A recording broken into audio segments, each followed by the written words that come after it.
வணக்கம் ஃப்ரெண்ட்ஸ். ரெடிகாசி சீரியல்ல இன்னும் எபிசோட்ல என்ன நடக்குதுன்னு பார்க்கலாம் வாங்க.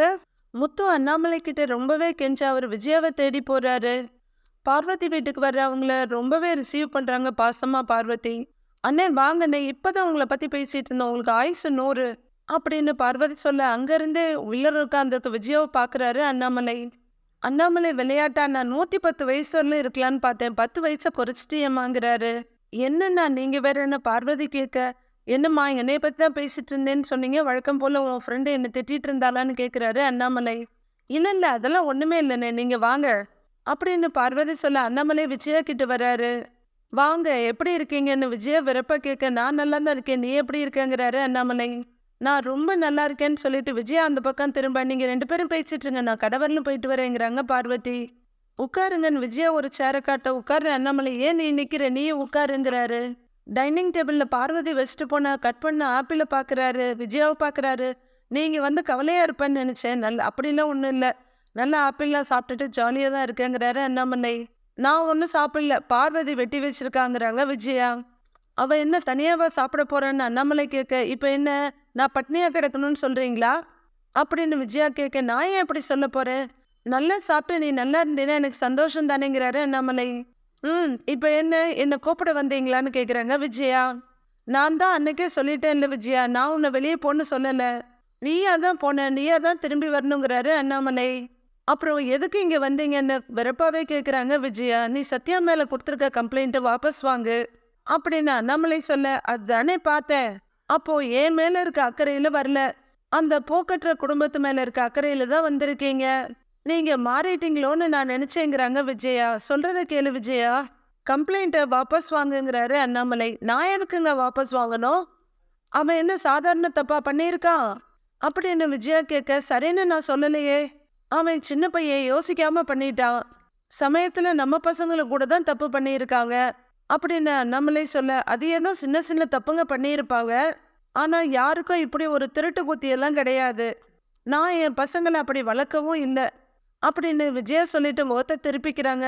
விஜயா பாவம், அந்த பையன் வளர்ந்த சூழ்நிலை அப்படி, அந்த சின்ன பையனை ஜெயிலுக்கு அனுப்புறதுல உனக்கு என்ன லாபம் கிடைக்க போகுது அப்படின்னு அண்ணாமலை கேட்க, எங்கிட்ட திருடின ஒருத்தரை ஜெயிலுக்கு அனுப்புனேங்கிற திருப்தி எனக்கு கிடைக்கும், மனசுக்கும் ஒரு சந்தோஷம் வருங்கிறாங்க விஜயா. இந்த மாதிரி அல்ப சந்தோஷம்லாம் எத்தனை நாளைக்கு நீடிக்கும்னு நினைக்கிற, அந்த குடும்பத்தை ஆயுசுக்கும் அழ விட்டுட்டு உன்னால சந்தோஷமா இருக்க முடியுமா அப்படின்னு அண்ணாமலை கேட்க, இப்ப என்ன சாபம் விடுறீங்களா அப்படின்னு விஜயா நக்கலா கேட்குறாங்க. உனக்கு சாபம் கொடுக்க முடியுமா, நம்மனால ஒரு குடும்பம் கஷ்டப்பட வேண்டான்னு சொல்கிறேன் அப்படின்னு அண்ணாமலை சொல்ல, அதை பற்றியெல்லாம் எனக்கு கவலை இல்லை, ஆமாம் அன்னைக்கு பேசும்போது நீங்களும் தானே சொன்னீங்க அந்த பையன் தப்பு பண்ணியிருக்கான், தண்டனை அனுபவிச்சு தான் ஆகணும்னு, இப்போ என்னாச்சு உங்களுக்கு, நீங்கள் கூட்டிகிட்டு வந்த மருமகளும் உங்கள் பையனும் உங்கள் மனசை மாற்றிட்டாங்களா, அதான் சிபாரிசு பண்ண வந்தீங்களா அப்படின்னு விஜயா கேட்க, மற்றவங்க சொன்னாங்கன்னு அப்படியே கேட்குறவன் இல்லவன் நான், என் மனசாட்சிப்படி தான் நான் எப்போ வாழ்ந்துகிட்டு இருக்கேன், அது உனக்கே தெரியும்னு அண்ணாமலை சொல்ல, ஆமா பெரிய மனசாட்சி, அப்படிப்பட்ட மனசாட்சி தான் அந்த வீட்டில இருந்து நம்ம குடும்பத்துக்கு ஒரு மருமகளை கூட்டிட்டு வந்திருக்கீங்க, அந்த விஷயத்த மட்டும் நீங்க செய்யாம இருந்திருந்தீங்கன்னா இப்ப நம்ம வீடு நல்ல நிம்மதியா இருந்திருக்கும் அப்படின்னு விஜயா சொல்றாங்க. இதோ பாரு, பழைய கதையெல்லாம் பேசிட்டு இருக்காத, மீனா வந்ததுக்கு அப்புறம் தான் வீடு நல்லா இருக்கு, மொத்தம் மனுஷனா மாறி இருக்கான், அவன் முன்ன மாதிரி இல்லை, உனக்கே தெரியும்ல, முன்னமையெல்லாம் தினம் குடிச்சிட்டு வருவான் இப்போ அப்படின்னு அண்ணாமலை சொல்லிட்டு இருக்கும்போதே டென்ஷன் ஆகிற விஜயா, இப்போ எதுக்கு அதெல்லாம் என்கிட்ட சொல்லிட்டு இருக்கீங்க, என்னமோ நான் அவனுக்கு அந்த பழக்கத்தெல்லாம் பழக்கி விட்ட மாதிரிங்கிறாங்க விஜயா கோபமா. அப்படி இல்லை, மீனா வந்ததானே திருத்தி இருக்கா, அவ செஞ்சதை உன்னால செய்ய முடியலையே அப்படிங்கிற அண்ணாமலை இடத்த விட்டு எந்திரிச்சு அந்த பையனை கண்டிச்சு, இப்போ எதுவும் ஆக போறதில்ல, அந்த பையன் ஏதோ ஒரு சூழ்நிலையில அப்படியெல்லாம் பண்ணிட்டான், இப்போ அவன் திருந்திட்டான், திருந்தின ஒருத்தனை தண்டிச்சா மறுபடியும் அது அவனை பழைய நிலைமைக்கே கொண்டு போய் விட்டுடும், எங்க அம்மா சொல்லுவாங்க நம்ம மன்னிச்சு பழகினாதான் நமக்கு மன்னிப்பு கிடைக்கும்னு, சத்யா செஞ்சதை மறக்கவோ மன்னிக்கவோ நான் உன்னை சொல்லல, அவன் திருந்தி வாழ்றதுக்கு ஒரு சந்தர்ப்பத்தை கொடுன்னு சொல்ல வந்தேன், நல்லா யோசிச்சு ஒரு முடிவை சொல்லுங்கிறாரு அண்ணாமலை. கொஞ்ச நேரம் யோசிக்கிற விஜயா, சரிங்க நீங்க இவ்வளோ சொல்றீங்க, நான் அந்த கம்ப்ளைண்ட்டை வாபஸ் வாங்குறேன்னு விஜயா சொல்ல, நிஜமா தான் சொல்றியான்னு பக்கத்துல வர்றாரு அண்ணாமலை. நான் வாபஸ் வாங்குறேன், ஆனா ஒண்ணுன்னு விஜயா சொல்ல, என்ன அப்படின்னு அண்ணாமலை கேட்க, அந்த பூக்கட்டுறவன் நம்ம வீட்டுல இருக்கக்கூடாது, வெளியே போகணுங்கிறாங்க விஜயா. அப்படி ஒரு குடும்பத்துல இருந்து வந்தவன் நம்ம வீட்டுல வாழ்றதுக்கு தகுதி இல்லை அப்படின்னு விஜயா சொல்ல, மீனா போயிட்டா அப்புறம் முத்து அவன் என்ன போவானா, அப்படின்னு அண்ணாமலை கேட்க அவனுக்கு அவதான் பெருசுன்னா அவனும் அவ கூட சேர்ந்து வெளியே போகட்டுங்கிறாங்க விஜயா. இதெல்லாம் சரியில்லை விஜயா. அவன் நம்ம பெத்த பிள்ளை. அவன் மேல மட்டும் எதுக்கு உனக்கு பாசமும் பரிவும் வரமாட்டேங்குது? அவங்க சந்தோஷமா வாழ்ந்துட்டு இருக்காங்க. அவங்கள வெளியே போக சொல்றது ரொம்ப தப்பு அப்படின்னு அண்ணாமலை சொல்ல, தப்பு ரைட்டெல்லாம் யோசிக்க முடியாதுங்க. அவங்க 2 பேரும் இந்த வீட்டை விட்டு வெளியே போனாதான் நான் இந்த கேஸை வாபஸ் வாங்குவேன் அப்படின்னு விஜயா கேட்க, அவங்க எங்க போவாங்கன்னு கேட்கிறாரு அண்ணாமலை. எங்கேயோ போகட்டும். அவங்க வீட்டுல இருந்தா பிரச்சனை எனக்கு தான் வந்து சேரும். அவங்க இருந்தா மத்த 2 மருமகளுங்களும் வீட்டை விட்டு போனாலும் போயிடுவாங்க. அவங்க 2 பேரும் பெரிய இடத்து வீட்டுல இருந்து வந்தவங்க. இந்த போக்கற்றவளால அவங்க 2 பேரும் என்னால இழக்க முடியாது அப்படின்னு விஜயா சொல்ல, உங்ககிட்ட இருக்க பிரச்சனையே இதுதான். எல்லாரையும் சமமா பார்க்க தெரியாது. மீனாவை எப்பவுமே திட்டிக்கிட்டு தான் இருக்க. ஆனா அவ எல்லாத்தையும் பொறுத்துக்கிட்டு நம்ம வீட்டுல இருக்கா. மீனா கிட்ட பேசுற மாதிரி அடுத்த 2 மருமகள்கிட்ட பேச அடுத்த நிமிஷம் உன் பையன்களை கூட்டிட்டு வெளியே போயிருவாங்க. இப்ப கேஸ வாபஸ் வாங்க முடியுமா முடியாதான்னு அண்ணாமலை கேக்குறாரு. என் முடிவை தான் நான் சொல்லிட்டேனே. என்னால வாபஸ் வாங்க முடியாதுங்கிறாங்க விஜயா. பிடிவாதமும் ஒரு மாதிரியான வியாதி தான். அதுக்கு மருந்தே கிடையாது. பார்த்து உடம்பு கெட்டுற போகுதுங்கிறாரு அண்ணாமலை. சொல்லிட்டு அண்ணாமலை கிளம்ப, எங்க போறீங்க அப்படின்னு விஜயா கேட்க, அதான் உன் முடிவை சொல்லிட்டியே. இதுக்கு மேல உங்ககிட்ட பேசி ஒன்றும் ஆக போறதில்ல அப்படிங்கிற அண்ணாமலை கிளம்ப, அவரே குரோதத்தோட பார்த்துட்டு இருக்காங்க விஜயா. அண்ணாமலை வாசல் படிக்கிட்ட வரப்ப சரியா மனோஜும் ரோகிணியும் வராங்க. அப்பா நீங்க என்னப்பா இங்கேன்னு மனோஜ் கேட்க, ஆன்ட்டியை கூட்டிட்டு போறதுக்காக வந்தீங்களான்னு ரோகிணி கேட்குறாங்க. அவர் அதுக்கெல்லாம் வரல. கேஸ் வாபஸ் வாங்கணும்னா ரெக்கமெண்டேஷன் பண்ண வந்திருக்காருங்கிறாங்க விஜயா. அப்பா என்னப்பா நீங்க அம்மாவை சமாதானம் பண்ணி வீட்டுக்கு கூப்பிட்டு வருவீங்கன்னு பார்த்தா அந்த மீனாவோட தம்பியை காப்பாற்ற வந்தீங்களா அப்படின்னு மனோஜ் கேட்க, தள்ளிடான மனோஜோட கையை பிடிச்சி தள்ளி விட்டுட்டு வெளியே போறாரு அண்ணாமலை. அம்மான்னு கூப்பிட்டுட்டு மனோஜ் வேகமா பக்கத்துல வர, எப்படி போறாருன்னு பாத்தியா அப்படின்னு கேக்குறாங்க விஜயா. கம்ப்ளைண்ட் வாபஸ் வாங்க சொன்னதுக்கு நீ என்னமா சொன்னேன்னு கேக்குறாரு மனோஜ். முடியாதுன்னு சொல்லிட்டேன்டா, நான் எதுக்குடா வாபஸ் வாங்கணும் அப்படின்னு விஜயா கேட்க, அதான் கரெக்டு தானேம்மா, நம்ம எதுக்கு வாங்கணும்? உங்ககிட்ட இருந்தே காசு அடிச்சிருக்கான். அப்படிலாம் வாபஸ் வாங்கவே கூடாது. அவனை சும்மா விடக்கூடாதுமா. இப்ப நீங்க பாவம் பார்த்து விட்டா நாளைக்கு நம்ம வீட்டுக்குள்ளேயே வந்த கத்தியால உங்களை குத்தி அப்படின்னு மனோஜ் ஆக்ஷன்ல செஞ்சு காமிக்க விஜயாவே பயந்துருவாங்க. என்ன மனோஜ் அப்படின்னு ரோகிணி சலிச்சுக்க, என்னடா நீ வேற என்ன பயமுறுத்துறேங்கிறாங்க விஜயா. இல்லம்மா ஒருவேளை நடக்கலான்னு சொல்றேங்கிறாரு மனோஜ். மனோஜ் நீ சும்மா இரு. வாபஸ் வாங்குறது வாங்காதது ஆன்ட்டியோட டெசிஷன். இப்ப நாம அதை பத்தியா பேச வந்தோம் அப்படிங்கிற ரோகிணி. ஆன்ட்டி நாம வீட்டுக்கு போலாம் வாங்க ஆன்ட்டி அப்படின்னு கூப்பிடுறாங்க. இல்லம்மா நான் வரலன்னு முகத்தை திருப்பிக்கிறாங்க விஜயா. அம்மா ஏன் அப்படி சொல்றீங்கன்னு மனோஜ் கேட்க, ஆன்ட்டி நீங்க இல்லாம வீடாவே இல்லை ஆன்ட்டி. நீங்க கம்ப்ளைண்ட்டை வாபஸ் வாங்க வேண்டாம், ஆனா வீட்டுக்கு வரலாம்ல அப்படின்னு ரோகிணி நைஸா கேட்க, அந்த பூக்கட்டுறவ அந்த வீட்டுல இருக்க வரல நான் அங்க வரமாட்டேன். ஒண்ணு நான் இருக்கணும் இல்ல அவ இருக்கணும் அப்படின்னு விஜயா சொல்ல, அம்மா நானே அந்த முத்துவையும் மீனாவையும் வீட்டை விட்டு வரட்டலான்னு தான் நினைச்சேன். உங்களை அனுப்பிட்டு அவங்க 2 பேரும் ஜாலியா இருக்காங்க.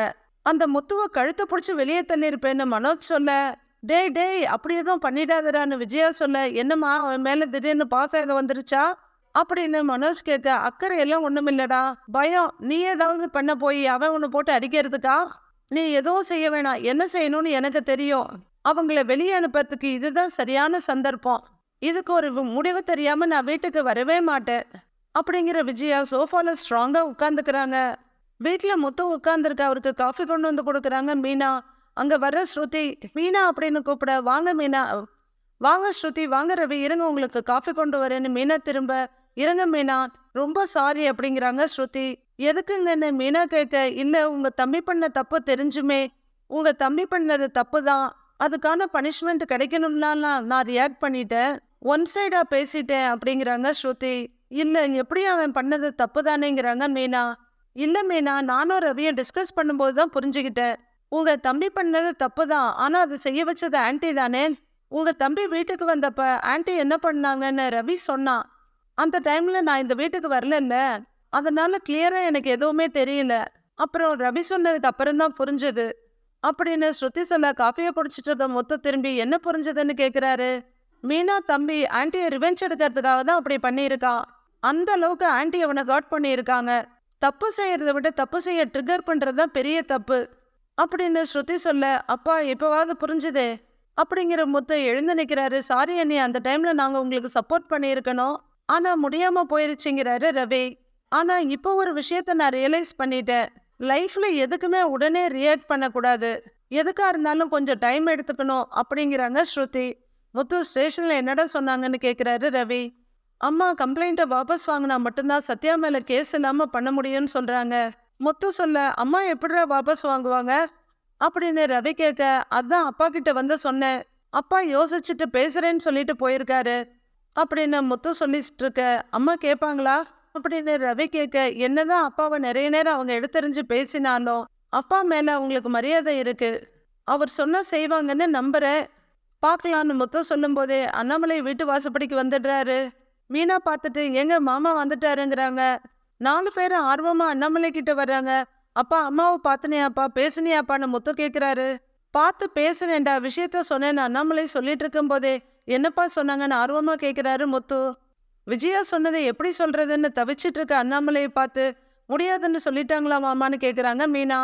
உங்க முகத்திலேயே அவங்க சொன்ன பதில் தெரியுது அப்படின்னு மீனா கேட்க, ஆமாம்மா, அவ வாபஸ் வாங்க முடியாதுன்னு சொல்லிட்டா, நான் எவ்வளவோ பேசி பார்த்தேன், ஆனா அவ பிடிவாதமா இருக்கா அப்படின்னு அண்ணாமலை சொல்ல, என்னப்பா இது, நீங்க சொன்னா கூடவா அம்மா கேட்க மாட்டாங்கன்னு முத்து பரிதாபமா கேட்குறாரு. அவ விஷயத்துல நல்லது நடக்குனதா மட்டும்தான் சொன்னா கேட்பா, இப்ப அவ யார் சொன்னாலும் கேட்கறதா இல்ல, வேற ஏதாவது வழி இருக்கான்னு யோசிக்கலாம் அப்படின்னு அண்ணாமலை சொல்ல, அம்மா வேற ஏதாவது சொன்னாங்களாப்பான்னு முத்து கேட்குறாரு. வழக்கம் போலதான், அவ வாபஸ் வாங்கணும்னா நீயும் மீனாவும் வீட்டை விட்டு வெளியே போகணும்னு சொல்றான்னு ரொம்ப தயங்கிக்கிட்டே சொல்றாரு அண்ணாமலை. என்னப்பா இது, இவங்க 2 பேரும் எதுக்கு போகணும், இவங்க என்ன இங்க வேலைக்கா இருக்காங்க, வேலையை விட்டு அனுப்புறதுக்கு அப்படின்னு ரவி கேட்குறாரு. ஏன் ஆண்டி இவ்வளவு அடமெண்டா இருக்காங்க அப்படின்னு ஸ்ருதி கேட்க, மீனா நீ கவலைப்படாதம்மா, உங்களை வெளியே அனுப்ப இந்த விஷயத்த வச்சு அவ காய நகர்த்துறா, நான் உயிரோட இருக்க வரணும், நீங்க 2 பேரும் இந்த வீட்டில தான் இருப்பீங்க, வெளியே போக மாட்டீங்கன்றத நான் தெளிவா சொல்லிட்டேன், விஜயா வாபஸ் வாங்க மாட்டான்னு தெரிஞ்சு போச்சு, அடுத்தது என்ன செய்யலான்னு பாப்போன்னு சொல்லிட்டு அண்ணாமலை எழுந்திருக்க அப்பான்னு கூப்பிடுறாரு முத்து. முத்து எதுவும் பேசாம அப்பாவை போய் ஹக் பண்ணிக்கிறாரு கண்ணீரோட. என்னப்பா அப்படின்னு அண்ணாமலை கேட்க, ஒன்றும் இல்லப்பா, நீ இப்போ நான் பார்த்துக்கிறேங்கிறாரு முத்து. அம்மா ஏண்டா இப்படி பண்றாங்க அப்படின்னு ரவி சலிப்பா கேட்க, time heals every thing yeah, time கொடுத்தா அவங்களே ரியலைஸ் பண்ணுவாங்க அப்படிங்கிற ஸ்ருதி ரூமுக்குள்ள போக ரவியை ஃபாலோ பண்றாரு.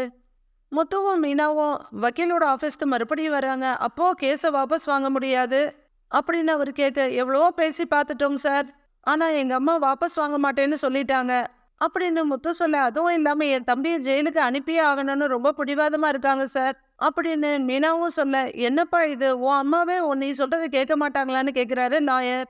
என் அம்மா நான் சொல்றத மட்டும்தாங்க சார் கேட்க மாட்டாங்க, இந்த பிரச்சனையில சண்டை போட்டு இப்ப வீட்டை விட்டு வேற போயிட்டாங்க, இப்ப அவங்க ஃப்ரெண்டு வீட்டுல தாங்க சார் இருக்காங்கங்கிறாரு முத்து. ஃபேமிலி விஷயம்னு சொன்னதுனால தான் நான் இதை எடுத்துக்கிறேன், இல்லைன்னா கோர்ட்ல ஃபைல் பண்ணிட்டு போயிடுவேன், உங்க அம்மா வேற ரொம்ப ஸ்ட்ராங்கா இருக்காங்க, ஒத்துக்க வைக்க முடியாதுன்னு சொல்றீங்க, என்ன அவங்க வாபஸ் வாங்குறதா இருந்தா ஒரு 2 லட்சத்துல முடிஞ்சிரும், இப்ப எப்படியும் ஒரு 5 லட்சம் வரையில ஆகும் அப்படின்னு லாயர் அசால்ட்டா சொல்ல, 5 லட்சமா அப்படின்னு அதிர்ச்சியாகிற மீனா, சார் என்ன சார் இப்படி சொல்றீங்க அப்படின்னு கேட்க, ஆமாம்மா, உன் தம்பி போலீஸ்கிட்ட மாட்டினா கன்ஃபார்மா தண்டனை வாங்கி கொடுத்துருவாங்க, 1 வருஷம் வரையிலும் ஜெயில் தண்டனை கிடைக்கும் அப்படின்னு லாயர் சொல்லிட்டு போக, ஐயோ 1 வருஷமா, ஏங்க என்னங்க இப்படி சொல்றாருன்னு முத்துக்கிட்ட திரும்பி கேட்குற மீனா, சார் அப்படின்னு கெஞ்ச ஆரம்பிக்கிறாங்க. உங்களை பயமுறுத்துறதுக்காக சொல்லலை, இருக்கிற ஃபேக்டை சொல்கிறேன், அப்படி நடக்கக்கூடாதுன்னா கொஞ்சம் காசு செலவு பண்ணி தான் ஆகணும் அப்படின்னு லாயர் சொல்ல, ஏங்க அப்படின்னு அழ ஆரம்பிக்கிறாங்க மீனா. அழாத இரு, பேசிக்கலாயிருன்னு மீனாவை கன்வின்ஸ் பண்ணுற முத்து, சார் வேற எதுவும் வழி இல்லையாங்க சார்னு லாயர்கிட்ட கேட்குறாரு. இதோ பாருங்க, நான் மற்ற வக்கீல் மாதிரி எடுத்த கேஸை ஜெயிச்சா மட்டும் போதும்னு நினைக்கிறவே இல்லை, குடும்ப விஷயங்கிறதுனால 2 பக்கமும் இருக்கிற நியாயத்தை பார்த்து 2 பேருக்கு எந்த பிரச்சனையும் வராம கேஸை முடிக்கணும்னு நினைப்பேன், மற்றபடி எனக்கு எவ்வளோ ஃபீஸ் வருங்கிறதெல்லாம் நான் பெருசா யோசிக்க மாட்டேன் அப்படின்னு லாயர் சொல்ல, சார் அமௌண்ட்டு கொஞ்சம் அதிகமா இருக்கேங்க சாருங்கிறாரு முத்து. என்னப்பா பண்றது, திருட்டு கேஸ் வேற, ஜெயிலுக்கு போனோம் அதோட முடியாது, வந்ததுக்கு அப்புறம் வெளியே எங்கேயாவது ஏதாவது திருட்டு நடந்துச்சுன்னா கூட சந்தேக கேஸ்ல மச்சனனை தான் கூட்டிட்டு போவாங்க, லைஃபே போயிடும், அதனால தான் சொல்றேன், யோசிச்சுக்கோங்க, பணம் செலவானா கூட எப்படியாவது சம்பாரிச்சுக்கலாம், ஆனா லைஃப் போனா திரும்ப வராதுல்ல, பணத்தை ரெடி பண்ண பாருங்கிறாரு லாயர். கொஞ்சம் டைம் கொடுங்க சார், பேசிட்டு சொல்றோன்னு முத்து சொல்ல, டைம் ஆக ரிஸ்க் ரொம்ப ஜாஸ்திப்பா, திருட்டு கேஸோட தலைமறைவு கேஸும் சேர்ந்து தண்டனை அதிகமாயிடும், ஜாமீன் கிடைக்கிறது ரொம்ப கஷ்டமாயிடும், அதான் சொல்றேன்னு வக்கீல் சொல்ல, சரிங்க சார் நாங்க பணத்தை ரெடி பண்ணிட்டு சொல்றோன்னு எந்திரிக்கிறாரு முத்து. வரோம் சார்னு மீனாவும் கும்பிட்டுட்டு முத்து பின்னாடி வராங்க. வெளியே வந்தங்க, என்னங்க 5 லட்சம் ரூபா ஆகும்னு சொல்றாங்க.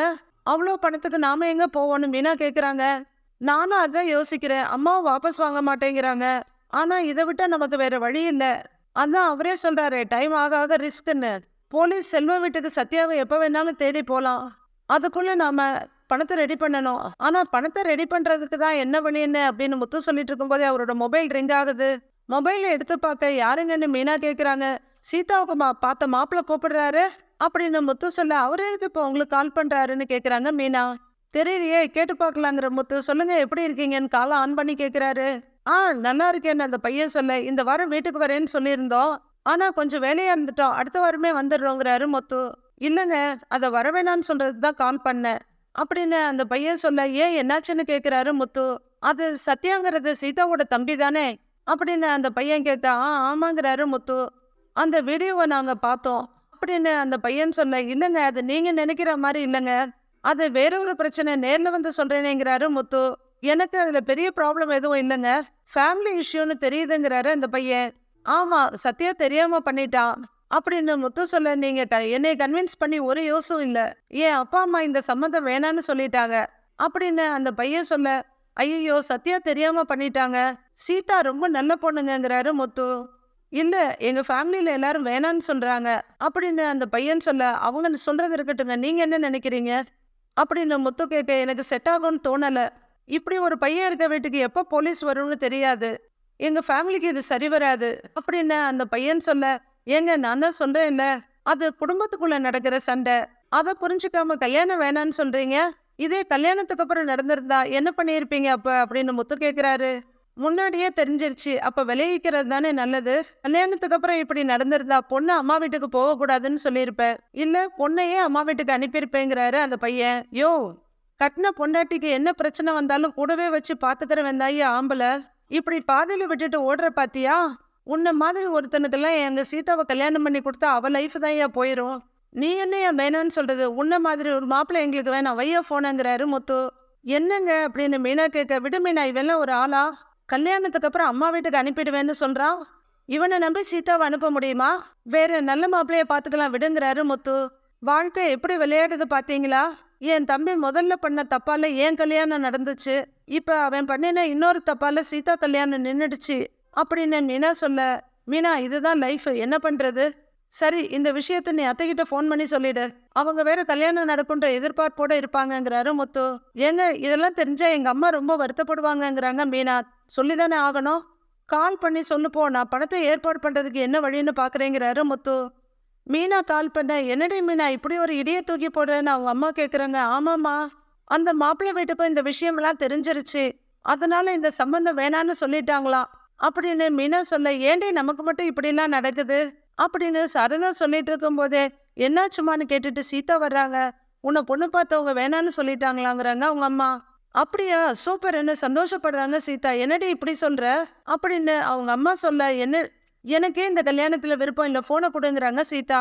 அக்கா அப்ப கல்யாணம் நடக்காதுல்ல, எனக்கு ஹாப்பி தாங்கிறாங்க சீதா சந்தோஷமா. சீதா சந்தோஷப்படுற விஷயமா இதுன்னு மீனா கேட்க, நான் ஆரம்பத்துல இருந்தே வேண்டான்னு தானேக்கா சொன்னேன், அதான் நின்றுடுச்சுன்னு சீதா சந்தோஷமா சொல்ல, இந்த பக்கம் வருத்தமா நின்றுட்டு இருக்காங்க மீனா.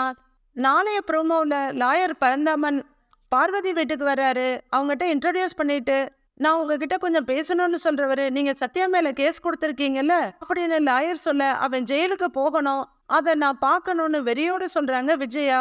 அவன் ஜெயிலுக்கு போறதுல உங்களுக்கு என்னமா லாபம் இருக்கு, கேஸை வாபஸ் வாங்கிடுங்கன்னு வக்கீல் சொல்றாரு. கேஸை வாபஸ் வாங்கினா மட்டும் எனக்கு என்ன லாபம் இருக்க போகுதுன்னு விஜயா கேட்குறாங்க. கேஸை வாபஸ் வாங்கினா நான் உங்களுக்கு பணம் தர்றேன் அப்படின்னு லாயர் சொல்ல, விஜயாவோட கண்ணில் பேராசை மின்னுது. என்ன நடக்குதுன்னு நாளைக்கு பார்க்கலாம் ஃப்ரெண்ட்ஸ்.